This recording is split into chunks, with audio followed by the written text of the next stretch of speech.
செஸ்ட்டில் pain right சைட்லேயோ left சைட்லேயோ வலி, particularly left சைடில் வலி இருக்கிறவங்க அது ரொம்ப பயந்து போய் ஹார்ட் டாக்டர்கிட்ட போய் எவ்ரி டைம் 30-40 இசிஜி எடுக்கிறது, எக்கோ, ட்ரெட்மில் இந்த மாதிரிலாம் எடுத்துகிட்டு இருக்கிறது.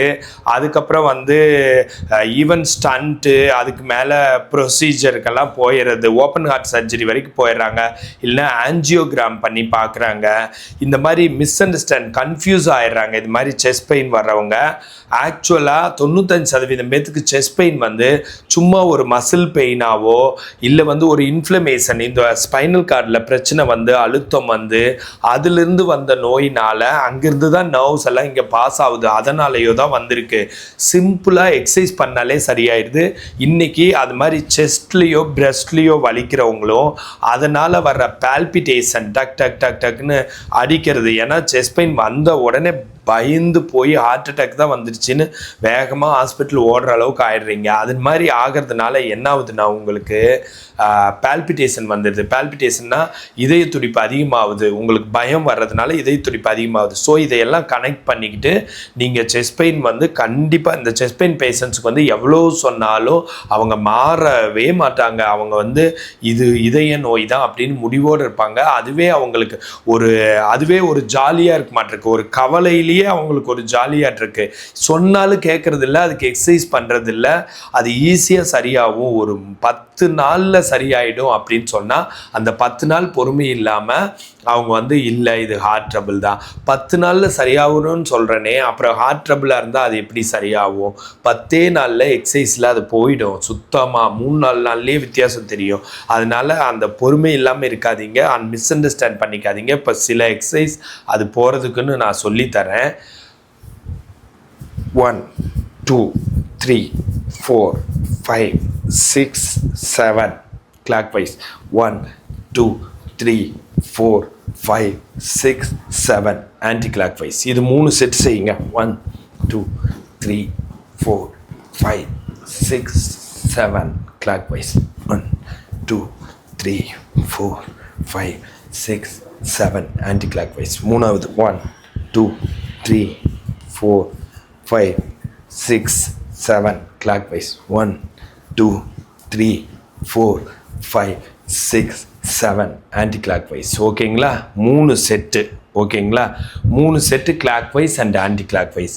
இதை தவிர நீங்கள் என்ன பண்ணலான்னா ஷோல்டர் பிரேசிங் 1 2 3 4 5 6 7 ரெஸ்ட் 1 2 3 4 5 10 1 2 3 4 5 6 7 1 2 3 4 5 6 7 8 9 1 2 3 4 5 6 7 1 2 3 4 5 6 7 8 9 10. ஓகேங்களா? 3 செட் இந்த மாதிரி செஞ்சுட்டு ஃபஸ்ட்டு ரொட்டேஷன் கிளாக்வைஸ், அடுத்து ரொட்டேஷன் ஆன்டி கிளாக்வைஸ், அடுத்து ஷோல்டர் பிரேசிங் எக்ஸசைஸ். 3 எக்ஸசைஸ் நான் சொல்லி கொடுத்துருக்கேன். இந்த 3 எக்ஸசைஸும் 7 தடவை செஞ்சால் ஒரு செட்டு. அது மாதிரி நீங்கள் ஒரு 3 7 21 தடவை செய்யலாம். இப்போது இதுக்குள்ளே இருக்கிற நோய், இதுக்குள்ளே இருக்கிற வேறு சிம்டம் பற்றி டிஸ்கஸ் பண்ணுறேன். இது மட்டும் வலிச்சிட்டா கூட இவங்க இப்படி பயப்படுறதில்ல. இதோடு சேர்ந்து கழுத்தில் இங்கே ஸ்டெர்னோக்ளைடோமாஸ்டர் ட்ரெபீசியஸ், இங்கே ஸ்டெர்னோக்ளைடோமாஸ்டர் ட்ரெபீசியஸில் வலிக்கிறது, ஒரு பக்கம் தலைவலி மைக்ரைன் இல்லை கழுத்து வலி ஸ்டெர்னோக்ளைடோமாஸ்டர் ட்ரெபீசியஸ், அதுக்கப்புறம் காதுக்குள்ளே வலி, காதுக்குள்ளே டின்ட்டு சவுண்டு, மூஞ்சில் வலி, கண் மயமயன்னு இருக்கிறது, அப்புறம் இது கீழே இருக்க ஸ்கேப்புலால் வலிக்கிறது, அப்புறம் செஸ்ட்லேயோ பிரெஸ்ட்லேயோ வலிக்கிறது, அண்டர் ஆர்ம்ஸில் வலிக்கிறது, கையில் கரண்ட் ஊற மாதிரி, கை விரல் மரமரப்பு, கையில் வலி குடைச்சல். அதை தவிர இந்த பக்கமே வீங்கி இருக்கும் நிறைய பேத்துக்கு. இந்த பக்கம் பூரா இங்கேயும் பிரெஸ்ட்லேயோ செஸ்ட்லேயோ வீங்கி இருக்கும், இங்கே வீங்கி இருக்கும், குத்துனா வலிக்கும்.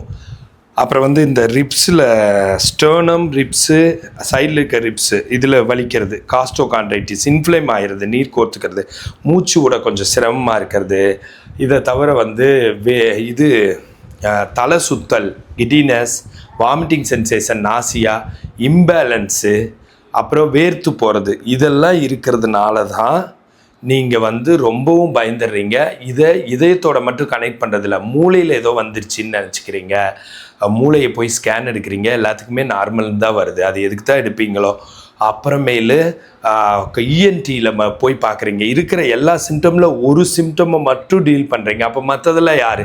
எல்லா சிம்டமுமே சேர்ந்து சர்வைக்கல்ல வந்து ஸ்ட்ரெயின் ஆகி தான் வருது. ஸ்ட்ரெஸ், டிப்ரெஷன், ஆங்ஸைட்டி, டென்ஷன்னாலையும் மன அழுத்தம், கோபம் இதனால தான் வருதே மெயினாக.